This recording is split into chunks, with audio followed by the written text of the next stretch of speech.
the wool over everybody's eyes, goes out there, knocks out his opponent in Puerto Rico.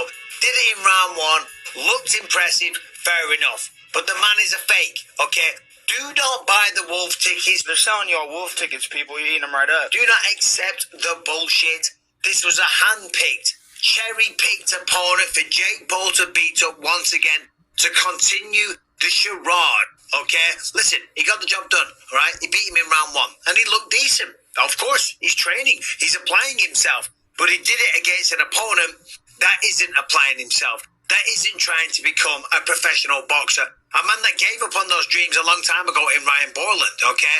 The fight was uneventful. Ryan Borland never really showed up, okay? The man was an Uber driver working at Taco Bell, a labourer. I don't know what he does. Fair play to that guy, okay? I am not here to rip on him. He was outmatched. He was undersized. You knocked out 3 midgets and you're pumped up. And in terms of just skill, technical ability, this wasn't a fight, okay? Jake Paul was always destined to win this fight, and you are the suckers if you paid for this fight, and I know most people didn't, okay? Most people didn't. But I'm going to get to that in a little bit. Okay, we're going to talk about why Jake is making a big mistake here. But first of all, we're going to play a little bit of his post-fight celebration with Ariel Helwani. Let's get ready for this. Very much, Jake. Congratulations on another first-round knockout, your 9th pro win. Did you apologize for another short fight? He should have apologized because it was an absolute robbery. Were you hoping this would go a little longer? Yeah, I wanted it to be a little bit longer. Unfortunately, my opponent was utter dog shit and couldn't make it through one round. Fans some more time, but man, I'm give him more time because the main event got cancelled as well, which is a shame. Just so happy to be here in Puerto Rico. Y'all show mad love, baby. I love it here. All right, fair play. That's nice. I think that's the coronation of El Gallo de Dorado. It's official. They are certainly showing you a lot of love here in Puerto Rico. So you predicted a second-round knockout. How were you able to get it done so quickly this time? How was he able to get it done? Because he's just so good. He expected a second round, but my God, the guy did it in round one. I mean, this guy's the future. Well, I couldn't have done it without my team, and like I was telling you backstage, if you're not first, you're last. If you're not first, you're last, but more importantly, what the hell was he wearing? That's just plain and simple. There's nothing else to do it. A little bit of shake and bake. Shake and bake, swinging punches like an absolute maniac, leaving openings to get countered all day long against a decent boxer. But he doesn't have that threat because he wasn't going up against a trained pro, a man that's dedicated himself for many years. Listen, the man had a good record on paper, but he hasn't fought recently. He had one fight last year. Before that, he hadn't fought for 4 years. That means he'd given up on the dream. This was just a payday. He was paid $2 million, which is phenomenal. I'm very... Well, that about sums it up. That dude was paid $2 million. Hell, for $2 million, I think mostly anybody would have went in there and did the deep sea dive. Listen, at the end of the day, man, we know what's up with Jake Paul, man. You know, and Michael Bisping called him Jake the Fake. It wasn't me. Listen. At the end of the day, a lot of people just are very suspicious of Jake Paul because, listen, if you really broke down in a sense his resume, it's just laughable.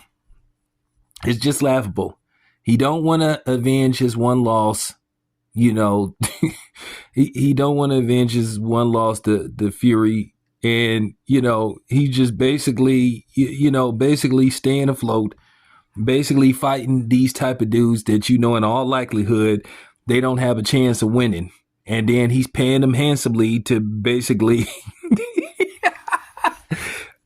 listen. I mean, it is what it is. I think we're not stupid here. I think we all know what's going on with Jake Paul. I think for the most part, we can't be this naive to not know what's going on with Jake Paul. Why you think I didn't even bother like covering this fight? Now the Mike Tyson thing, that's different because at the end of the day, it'll be a circus, and a lot of people would be curious to see what's going to happen. Now I've been hearing this is like an exhibition match. I've been hearing that this is not going to be sanctioned to go against either Jake Paul or Mike Tyson's actual record. So, but I got to do more research. But it was just funny, like listening to, somebody go in on him, because usually when guys like me speak on Jake Paul, we get called haters and other names and all this kind of stuff. But what's up with that. But I just found it amusing watching Michael Bisping go in on Jake Paul like that. Oh, and he got a few more videos where he's going in on Jake Paul. Wait till you hear the video that he said in regards to Jake Paul fighting Mike Tyson. I may do a separate video about that, but nevertheless, Jake Paul is as he say, he's here to stay. So we're gonna have to deal with this for as long as Jake Paul wants to deal with this and be active in boxing. So we're stuck with him. I find it funny that he calls himself the face of boxing, but eventually people are going to ask Jake Paul to really step up. Now, he went and found this dude. I don't know. He pulled him, I don't know, from whatever his 9 to 5 was and said, hey, do you want life-changing money to participate in this fight? I mean, for $2 million, that dude would have been stupid to turn that down. I mean, if he takes care of it, invested right, hell, he'll be fine. I don't know where this dude lives, but after taxes and everything, he should be okay.